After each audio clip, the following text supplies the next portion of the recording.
Hi guys, well today we're going to be checking out a new NAS release from Asustor. So this here is the Lockerstor4 AS6604T. Now depending on the region that you're in, this NAS may already be on the market. It may have been on the market for a number of months. But it's actually been quite a while since we took a look at anything from Asustor themselves. And this one here makes for an interesting proposition based on its stellar hardware configuration. So this is a 4-bay model which drops into Asustor's power to business tier, and so it can be regarded as a high-end option. On offer is a quad-core Intel CPU, 4GB of DDR4, caching support by way of twin NVMe SSD slots, and twin 2.5GB Ethernet with the possibility there to use link aggregation. Now in terms of the pricing for this particular 4-bay model here, it is $550 in the US, $575 in the UK and $950 in Australia. So that kind of places the Lockerstor into similar kind of territory really as the Synology DS920 Plus, which is extremely popular. They both use a similar hardware spec. So is this Asustor worth considering? Let's find out. Before we begin, today's video is brought to you by ASRock and the new Z590 Extreme Wi-Fi 6E. This board carries with it support for Intel's 10th and 11th gen processors, and among a great selection of features we get Wi-Fi 6E, which is 802.11ax, with the added support of 6 GHz wireless, which bring in faster speeds over Wi-Fi and lower latencies. Fast Ethernet is also available with this board, providing 2.5GB Ethernet using ASRock's Dragon LAN. And new to ASRock's boards this generation is a handy graphics card holder, which will be useful given the fact that GPUs are getting bigger and heavier with each new release. For more info on the ASRock Z590 Extreme Wi-Fi 6E, please check out the link in the description. Okay, well we'll start with the unboxing experience for our Lockerstor4. So this is the packaging that it arrives in. We've got the features for the OS on this side, some of the fundamental features there on the front. And then over on the other side, we've got the hardware spec. And opening that box up, everything is nicely protected with the foam padding. So first of all, we've got the NAS there, which we're going to take a look at in a second. But first of all, we'll have a look at the accessories, which arrives in this cardboard box here. Opening this up, first of all, let's have a look. We've got the power brick. Now that is a 90-watt power brick, and that requires the kettle type lead. So we've got a regional cable here, we've got a quick install guide, some mounting screws, and then 2 network cables, but unfortunately those are Cat5e. Okay, so here is our NAS. Now there are 4 different categories under the Asustor product range: personal to home, home to power user to business, and then small and medium business. And so this particular model here slots right into that power to business tier, and as such it takes on the form of more of a commercial style. The exterior has none of the curves and the accent lines, and instead we have a unit there which is purpose built, and it looks and feels like a professional tool. The outer shell uses a smooth metal enclosure with some ventilation on the one side for those internal components, and underneath we have the spec label, which has that serial number and the MAC addresses, and 4 rubber feet to prevent the unit from slipping. Now at the front of this Lockerstor we have a lot going on, and this is where it gets interesting. And so as part of the plastic fascia, on the left side we have the power button and the activity LEDs for storage and network connectivity. At the bottom we also get a single USB 3.2 Gen 1 port for quick and convenient access to external storage, whether that is to transfer to another drive or to transfer to the NAS itself. Asustor has equipped this model to have an LCD panel which provides info such as the server name, IP, and other details such as temperature. To the immediate right there are some navigation buttons which allow you to move through that menu system and explore.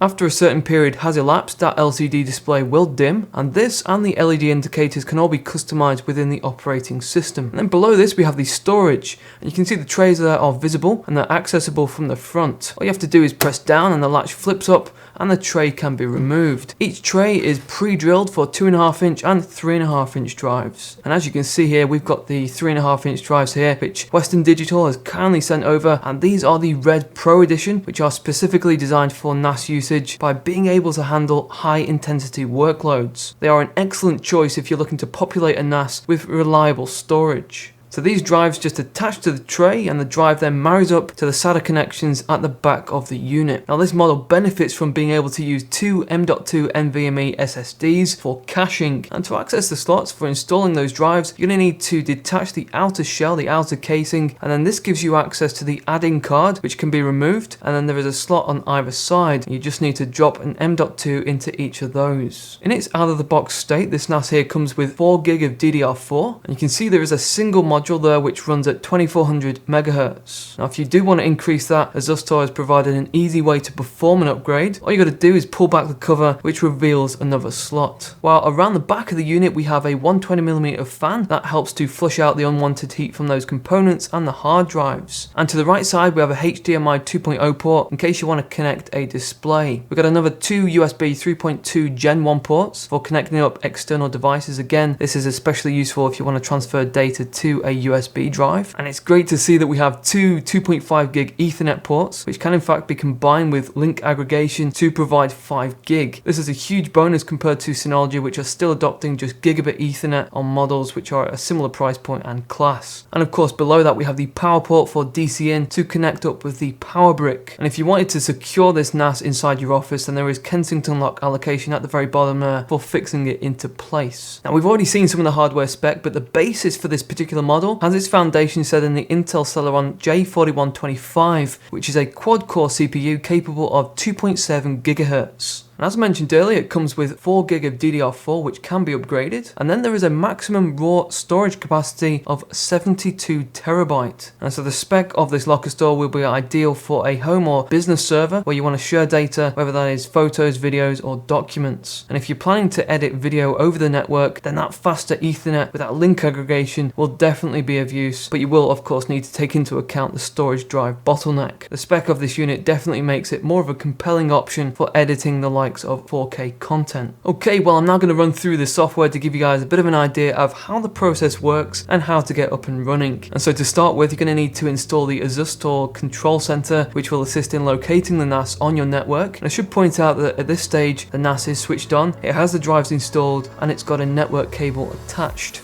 And so inside the control center, the software detects our NAS, but as you can see, it is there marked as uninitialized. And so we need to get the ball rolling and click on that red button. This then opens the web browser and takes us to the setup page for the NAS. And on the first page, we have the option there to give this NAS a specific name and to configure the administrator credentials. Over the page, we have the date and time settings, which will be specific to where you are.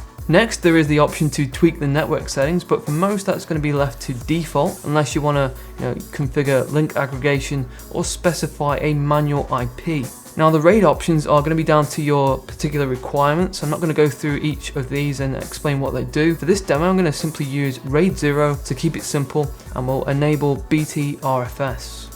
And then on the final page, all of the options that we've chosen are then configured, and the NAS performs an install based on those settings. And once that is done, we get the option there to register the NAS, which at this stage we're not going to do, but it does give you the option, the ability to set up remote access, which is a handy thing to have if you're away from the office. And with that, we're now into the ADM operating system.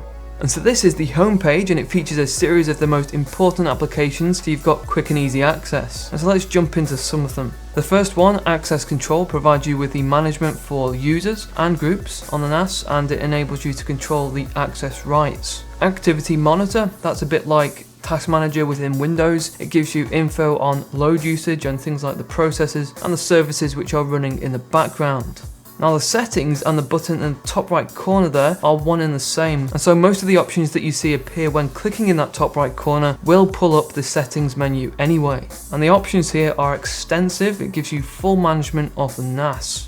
Now inside the backup and restore, there are a number of different options there. One touch backup is of particular interest because you can configure what happens when a USB device is plugged into the front of the NAS. External backup is again something which should be of interest to most of you, as you should always have at least one backup strategy when using centralized storage. The NAS should not be the primary source of backup. So I've just connected a USB drive, which you can see is right there in the external devices tab. Now under external backup, we click create, and here you can create a job which will either transfer data from the NAS to a drive or to a drive from the NAS. And if we click next, select one of the folders, use the root of that USB, And we can either perform this backup now or schedule it. A schedule might be something which will be handy to perform every week, for example.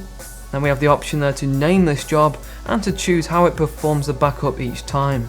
Now inside the App Central we have access here to a wide selection of Asustor developed apps and a huge choice of third-party applications as well. And when I say huge, the list almost seems endless. So there is bags of functionality from using such a NAS like this. But I want to check out the video app feature, so we'll go over to the Looks application. Bit of a strange name, I know. We'll click install, and after a good 5 or so minutes that app finishes installing. We get an icon there on the home page. Now it isn't the most intuitive piece of software that we've used, and actually it would be good if Asustor could make the interface a bit more user friendly. So we've already dropped in some videos to a folder using Windows Explorer. And so to get those visible inside the app, we need to go to the settings, under the movies, click that plus icon and then select the video folder on the NAS. And then going into the movies tab allows us to access the movies that we've put in there, and we can either play from this particular interface that we've got here, or alternatively we can install the AI Videos app for iOS or Android and have it streamed to a device.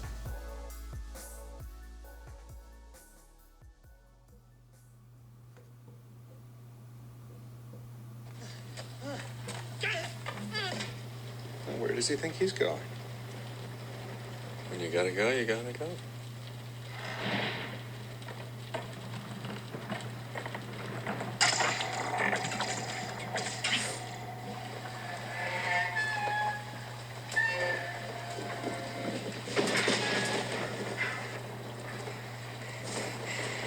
Dr. Grant?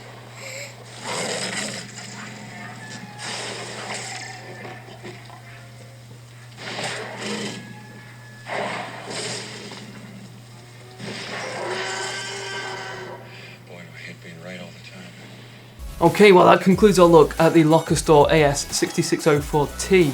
In summary, this model is an excellent choice for a home server or even centralized storage within that business type of environment. It works extremely well in being able to manage data, whether that is photos, videos, documents or other types of files that you might be using typically on a network. As we've seen inside the ADM OS, there is a massive selection of apps which can be installed to really maximize that network experience. And while there are probably more apps compared to Synology's DSM OS, some of the software that we've seen that is developed by Asustor is on the weaker side, and we'd like to see Asustor improve their mobile apps, some of which haven't even been updated for well over a year. On the hardware side, there's been a big focus, and we're really pleased to see that we've got that quad-core CPU, we've got the 4GB of DDR4 NVMe caching support, and what makes this model interesting and really stand out is those twin 2.5GB Ethernet, which the rival Synology DS920 Plus does not have, and those can be configured for link aggregation to take that up to 5GB. And so I've been using Synology NAS models now for probably over 10 years, and so checking out another brand has definitely been an interesting experience for myself. And this particular model here that we've been taking a look at definitely makes for a compelling reason to consider Asustor over Synology. Do you guys use a NAS, or are you considering getting one for your network? Let's start some discussion in the comments section below. Hope you guys found today's video insightful. Thanks very much for taking time out of your day to watch. Please subscribe to the channel for more content just like this, and I'll catch you guys in the next one.